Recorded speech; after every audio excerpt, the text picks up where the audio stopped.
Okay, in this video lecture, I am going to go over what are viruses and talk a little bit about their characteristics, their structure, their life cycle, and then just different types of viral diseases and how we can defeat them.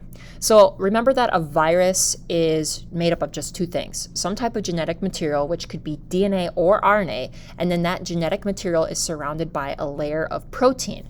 And what viruses do is they infect host cells. They latch onto the host cell and they bring themselves in, and then they use this host cell to basically carry out all the functions it needs to make more of itself. So here are some different types of viral shapes. We have sphere, cylinder, crystal, and a bacteriophage. And this is what a bacteriophage, but all of them have some type of protein capsule. And then inside that protein capsule is the genetic material.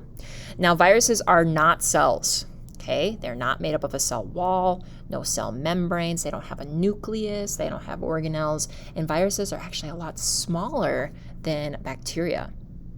10 to 100 times, maybe even 20 to 100 times smaller than bacteria. There are viruses that actually infect bacteria cells like E. coli. So that's the basic structure. Now the question is, are viruses dead or alive? Well, we don't really use those terms, but I'm just going to say dead or non-living because number one, they're not organized. Organized means, are they made of cells? No, they are not made of cells. Do they respond to their stimuli, to other outside stimuli? No, they don't respond to that at all. So, like if I were to throw a ball at you, you would hopefully flinch or move out of the way. Well, viruses, they don't respond to any of those stimuli. No light, no chemicals. They don't use energy. They don't do cellular respiration. They don't grow in size, and they cannot reproduce on their own. In order to do all of these things, they have to rely on a host cell, another living organism, to carry out these processes. So when a virus enters a cell, it can become active or latent. And latent means that we are going to hit that inactive stage. The genetic material usually combines with the host and they lay low. And when the host cell divides, the viral DNA also divides with it. And then a latent virus can become active. And active means that it's going to take over the cell and make more of themselves, and then leave that host cell to infect more cells.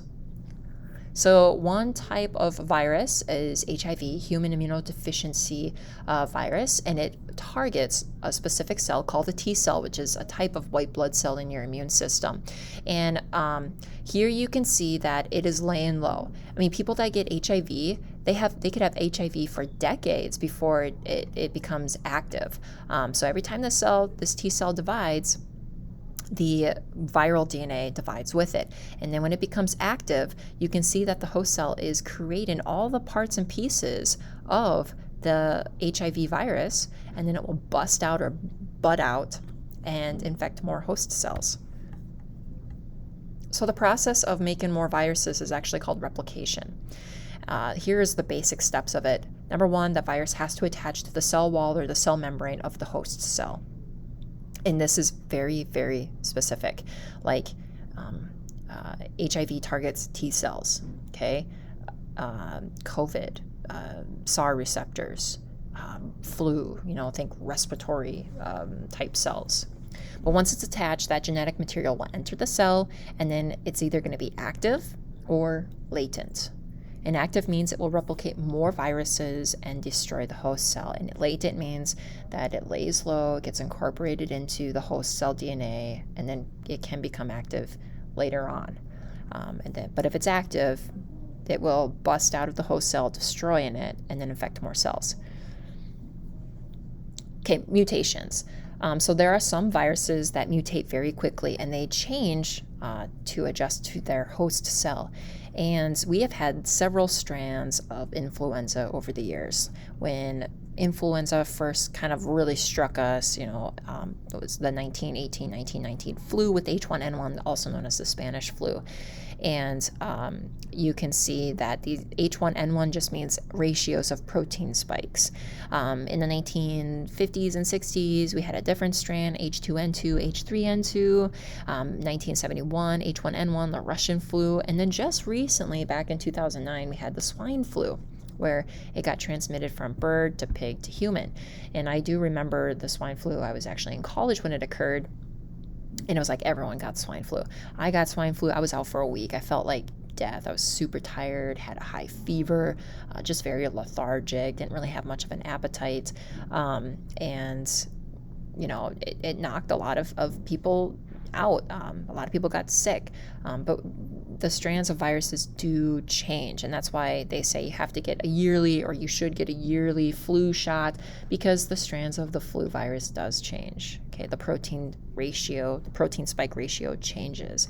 And the vaccine that they develop yearly is what they predict will be more common in that area. So some examples of viral diseases that you may or may not have heard of: chickenpox, okay, influenza, pneumonia, common cold. I'm going to come back to chickenpox. So, you know, every time I ask the question in class, has anyone here ever had chickenpox? It's very few.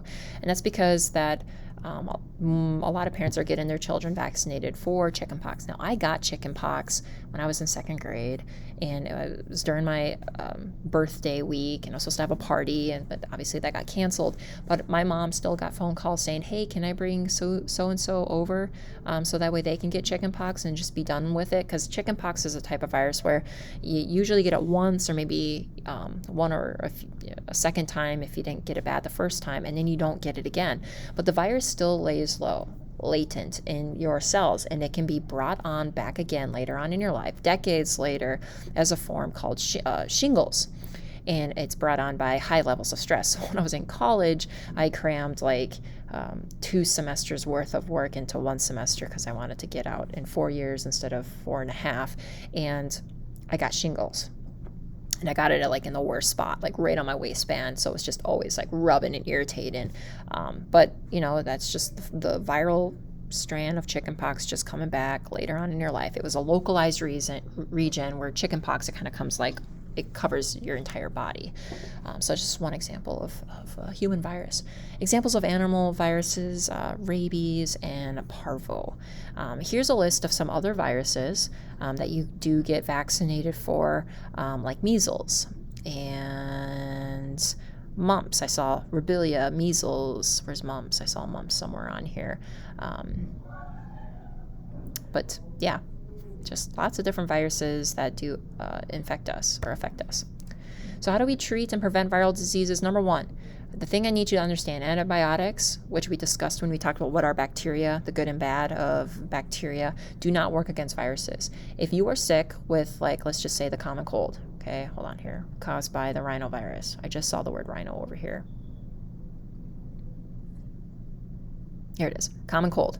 Viruses can be caused by rhinoviruses, parainfluenza virus, respiratory syncytial virus, and you go to the doctor, you know, and they say, oh, it's just a common cold. They can't give you anything for it. They might be able to help treat your symptoms, but they can't give you antibiotics. Those antibiotics are not going to work against viruses. So there's ways to prevent viral diseases, and that's by getting immunity. So there are 2 types of immunity. I'm going to talk about the second type here first. Natural immunity is when it gets passed down from your mother to the child. Okay, the mother gives antibodies to her unborn baby.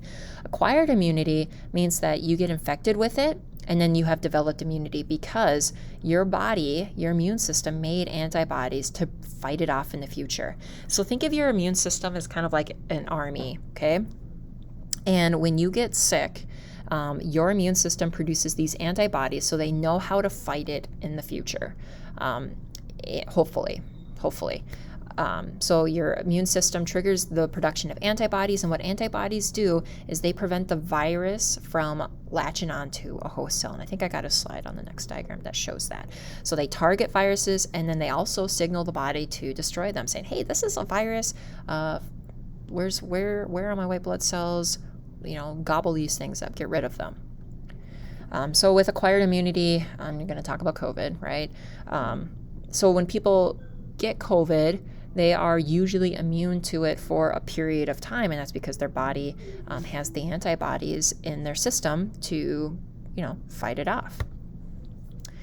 Another way that you can prevent viral diseases is to get a vaccine. And then vaccine is a mixture of deactivated pathogens or deactivated virus. And what you do is you get a shot, and then it triggers the production of antibodies, and the virus that you get injected with is weakened. It's not as strong as the actual virus. And so you may suffer some mild symptoms or maybe none at all because the pathogens are deactivated, but your body still recognizes it and makes antibodies, and now you have those antibodies in your system. So here's a diagram just showing how vaccines work. You get the shot with the weakened form of the virus. Your body produces antibodies, and there's these Y little shaped things, and they latch on to the virus to prevent it from bonding to the host cell. So that's kind of how vaccines work. All right, so that does it for notes on 7.3 viruses.